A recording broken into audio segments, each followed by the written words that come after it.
సుమన్ టీవీలో మీ business promotions కోసం ఈ కింది నెంబర్ను సంప్రదించగలరు.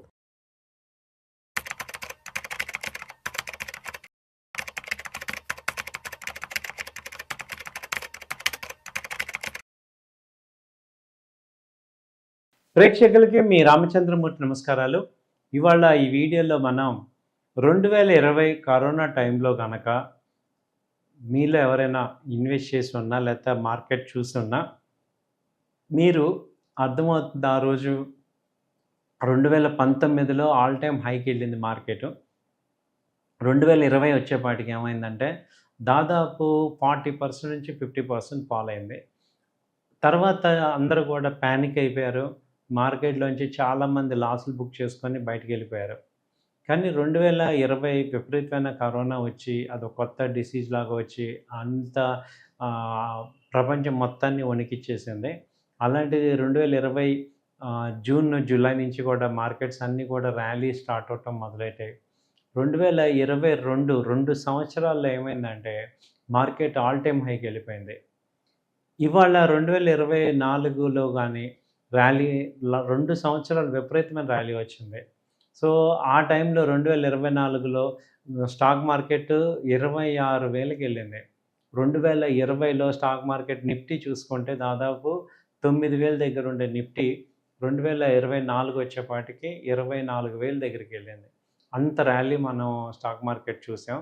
అయితే ఇది చూసిన వాళ్ళకి 2024లో ఈ ర్యాలీ చూసి ఇంత మార్కెట్స్ అప్లోకి వెళ్ళాయి కదా, మళ్ళీ డౌన్ అయితే బాగుండు, కొంత ఇన్వెస్ట్ చేసుకుందాం అని ఎదురు చూసిన వాళ్ళందరూ కూడా 2024లో నుంచి ఎదురు చూసిన వాళ్ళు ఇప్పుడు 2026 సంవత్సరంలో ఫిబ్రవరి మార్చ్లో మార్కెట్స్ బాగా ఫాల్ అయినప్పుడు ఇన్వెస్ట్ చేయమంటే వాళ్ళందరూ కూడా ఏమంటున్నారు, ఇంకా తగ్గిపోతుందేమో అని భయపడిపోతున్నారు.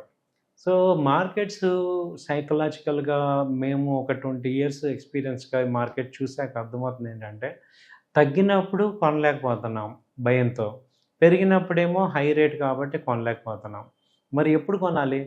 ఇంక ఇన్వెస్టర్స్ ఎప్పుడు సంపాదించాలి? ఇండియన్ రీటైల్ క్లయింట్స్ ఎప్పుడు సంపాదించాలి? కాబట్టి ఏంటంటే ఇవాళకైనా ఇప్పటికైనా ఇన్వెస్ట్మెంట్ అనేది ఇప్పుడున్న మార్కెట్లో మీరు ఫ్రీ అమౌంట్ అంటే మనకి ఇబ్బంది లేని అమౌంట్ ఇన్వెస్ట్ చేయటం వల్ల మంచి రిజల్ట్స్ వస్తాయి, మంచి వెల్త్ క్రియేట్ అవుతుంది. ఎప్పుడైతే మార్కెట్స్ అందులో వోలటిలిటీ బాగా పెరిగి తగ్గినప్పుడు, మార్కెట్స్ క్రాష్ అయినప్పుడు ఇన్వెస్ట్ చేసుకోవటం ద్వారా మంచి వెల్త్ సంపద అనేది క్రియేట్ చేసుకోవచ్చు అని నిపుణులు అందరూ చెప్పే పాయింట్, ఎక్స్పర్ట్స్ అందరూ చెప్పేది అదే. సో మేము కూడా అందరికీ రికమెండ్ చేసేది ఏంటంటే long term investment point of view చూసుకుంటే, ఇది కేవలం నా వ్యక్తిగత అభిప్రాయమే. సెబీ రూల్స్ ప్రకారం ఎవరిని ఫోర్స్ చేయకూడదు. బట్ మేము చెప్పేది ఏంటంటే long term point of view, ఒక అన్‌ప్రొఫెషనల్‌గా ఉన్న చాలామంది ఎమోషనల్గా ఉండే చాలామంది కోసం మేము లాస్ట్ జరిగింది ఏంటి, ఇప్పుడు జరుగుతుంది ఏంటి, రేపొద్దున జరగబోయేది ఏంటి అనేది ఒక జస్ట్ నా వ్యక్తిగతమైన అనాలిసిస్ మీకు ఇస్తున్నాను. నేను ఎక్కడ కూడా మిమ్మల్ని ఎవరిని కూడా ఫోర్స్ చేయట్లేదు.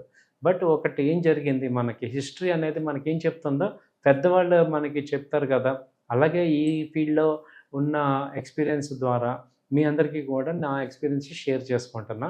ఇందులో ఏంటంటే మనం అంత వరస్ట్ చూసాం కరోనా టైంలో, కానీ ఎంత ర్యాలీ వచ్చింది. అలాగే ఇప్పుడు కూడా అలాంటి ర్యాలీ వచ్చే ఛాన్సెస్ ఉన్నాయి.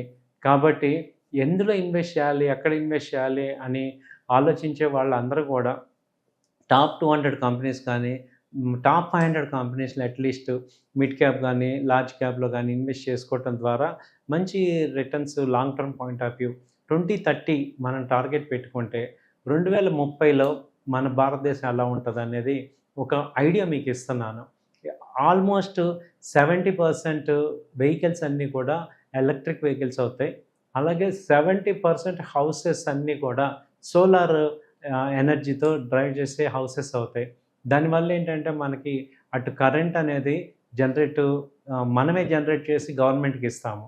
అలాంటి స్టేజ్, ఎందుకంటే భారతదేశం వేడి ప్రదేశం కాబట్టి ఇప్పుడు మన ఎలక్ట్రికల్ టాయ్స్ ఎలా అయిపోతాయో అలాగే ఎలక్ట్రికల్ వెహికల్స్ అవుతాయి. అన్ని మ్యాక్సిమం వెహికల్స్ ఎలక్ట్రికల్ అవుతాయి. సో ఇండియా క్రూడ్ మీద డిపెండ్ అయ్యే పరిస్థితి దాటిపోతుంది. ఎప్పుడైతే క్రూడ్ మీద మనం డిపెండెన్సీ దాటుతామో మనం అప్పుడు చాలా నెంబర్ 1 పొజిషన్‌లోకి వెళ్తాం. ఇప్పుడు మన యొక్క కరెంట్ అకౌంట్ డెఫిసిట్ మొత్తం కూడా క్రూడ్ మీద, గోల్డ్ ఇంపోర్ట్స్ మీదే ఉంది. గోల్డ్ ఇంపోర్ట్‌ని ఎటు ఆపలేం కాబట్టి క్రూడ్‌ని ఆపడం ద్వారా మనం చాలా అత్యున్నత స్థాయికి వెళ్ళగలం. సో, ఇప్పటికే మనకు అర్థమవుతుంది ఈ లైన్‌లో కిలోమీటర్ లైన్‌లో నుంచొని పెట్రోల్ బంక్‌లో మనం ఈ పెట్రోల్ పోసుకోవడం ఏంటి అనేది మనందరికీ కూడా ఇప్పుడు చూసాం. గత 2 రోజుల్లోనే అర్థమవుతుంది. కాబట్టి ఇప్పుడు ఒరిజినల్‌గానే అందరూ కూడా ఈ యొక్క ఎలక్ట్రికల్ వెహికల్స్ వైపుకి మూవ్ అవుతారు. అలాగే దానిలో ఎలక్ట్రికల్ ఛార్జింగ్ పాయింట్స్ ఉంటాయి. మీరు చాలామంది అనుకోవచ్చు ఎలక్ట్రికల్ వెహికల్ వల్ల మనకి కరెంట్ ఎక్కువ ఖర్చు అవుతుందని. ఆటోమేటిక్‌గా ఏమవుద్ది మనకి సోలార్ ఎనర్జీ ఉంది కాబట్టి సోలార్ ప్యానెల్స్ తీసుకోవడం అనేది జరుగుతుంది. కాబట్టి ఈ రెండిటికి సంబంధించిన కంపెనీస్‌లో ఇన్వెస్ట్ చేయటం అనేది ఒక ఒక అడ్వాంటేజ్. సో, ఈ సోలార్ గానీ, ఎలక్ట్రికల్ వెహికల్స్ కానీ ఈ రిలేటెడ్ కంపెనీస్‌లో గనక గ్రోత్ అనేది కనపడుతుంది. అలాగే ఎలక్ట్రికల్ వెహికల్స్, ఆటోమొబైల్ కంపెనీస్ అన్నీ కూడా ఛాన్సెస్ ఎక్కువ ఉన్నాయి. సో, ఇలాంటి కంపెనీస్‌ని మనం ఏవైతే నెక్స్ట్ 4, 5 సంవత్సరాల్లో గ్రో అవుతుంటాయి, ఏ కంపెనీస్ అయితే ఏ సెక్టర్ అయితే గ్రో అవుతుందో, ఏ ఇండస్ట్రీ ఫ్లోరిష్ అవుతుందో అనేది ఒక ఐడియా తెచ్చుకొని వాటిలో ఇన్వెస్ట్ చేసుకోవటం ద్వారా మంచి గ్రోత్ అయితే రావచ్చు. అలాగే నెక్స్ట్ వచ్చేదంతా సెమీ కండక్టర్స్. సెమీ కండక్టర్స్ యుగం ఇప్పుడు నెక్స్ట్ వచ్చింది. చిప్ లేకుండా ఏమీ లేదు. అలాంటి మూవ్‌మెంట్ ఇప్పుడుంది. నెక్స్ట్ చూసుకుంటే రైల్వేస్‌లో ఇప్పుడు మనకి ఈ బుల్లెట్ ట్రైన్స్ వస్తున్నాయి. సో, ఆ రైల్వే స్టాక్స్ అన్నీ కూడా తగ్గున్నాయి. ఆటిల్లో మళ్ళీ 2027, 28లో మంచి ర్యాలీ వచ్చే ఛాన్సెస్ ఉన్నాయి. సో, ఇలాంటి సెక్టర్స్, డిఫెన్స్ సెక్టర్స్ మనం ఎక్స్‌పోర్ట్ చేసే స్థాయికి వెళ్తాం. అలాగే షిప్ బిల్డింగ్ కానీ, తర్వాత టూర్స్ అండ్ ఏవియేషన్ కానీ బాగా వచ్చే ఛాన్సెస్ ఉన్నాయి. ఫార్మా కంపెనీ ఇటు standard pharma, automobile, banking, IT ఇవి స్టాండర్డ్. సో, ఇలాంటి సెక్టర్స్‌లో మీరు గనక చూసుకొని మంచి కంపెనీస్‌లో ఇన్వెస్ట్ చేస్తే మాత్రం మంచి వెల్త్ క్రియేట్ చేసుకోవచ్చు. 2030లో బాగా సంపాదించి నన్ను గుర్తుపెట్టుకోవాల్సిందిగా కోరుచున్నాం. ఎందుకంటే మేము 2020 చూసి అక్కడ ఇన్వెస్ట్ చేయమని అందరికి చెప్పి వాళ్ళు గ్రో అవ్వటం 2024, 25లో చూసాం కాబట్టి సో, మీ అందరికీ కూడా మేము చెప్పేదేంటంటే అలాంటి అవకాశం మళ్ళీ ఇలాంటిది ఒక ఛాన్స్ ఉంది. సో, కాబట్టి మీరు ఒక లాంగ్ వెల్త్ క్రియేషన్ అనేది 2030 గనక టార్గెట్ చేస్తే ఒక మంచి వెల్త్ క్రియేట్ చేసుకునే అవకాశం ఉంది. మిస్టేక్స్ అయితే అవుతూ ఉంటాయి. మనం ఒక్కోసారి రాంగ్ కంపెనీ చేస్తుంటాం. రాంగ్ ఇన్వెస్ట్‌మెంట్స్ అవుతుంటాయి. అయన్నీ కూడా లాంగ్ టర్మ్ ఇన్వెస్ట్‌మెంట్ ద్వారా ఏమవుతాయంటే మిస్టేక్స్ అన్నీ కవర్ అయ్యి వెల్త్ క్రియేషన్ అయ్యే ఛాన్సెస్ ఉంటాయండి. ఇది కేవలం నా వ్యక్తిగత అభిప్రాయం. నేను ఎవరిని కూడా ఫోర్స్ చేయట్లేదు. థాంక్ యూ అండి. నమస్తే.